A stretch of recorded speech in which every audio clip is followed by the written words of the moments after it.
Across from me, at the kitchen table, my mother smiles over red wine that she drinks out of a measuring glass.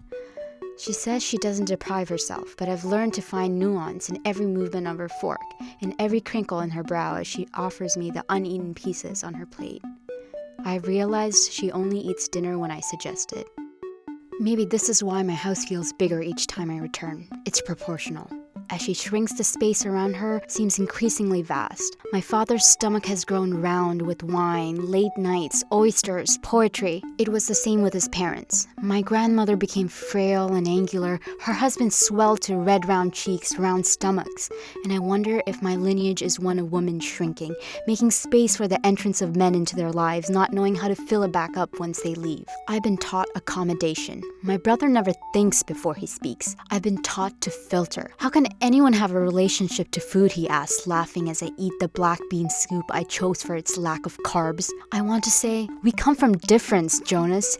You've been taught to grow out. I've been taught to grow in.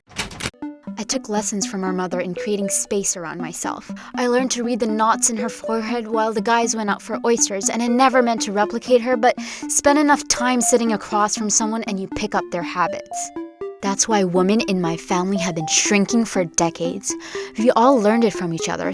Nights I hear her creep down to eat plain yogurt in the dark, a fugitive stealing calories to which she does not feel entitled, deciding how many bites is too many, how much space she deserves to occupy.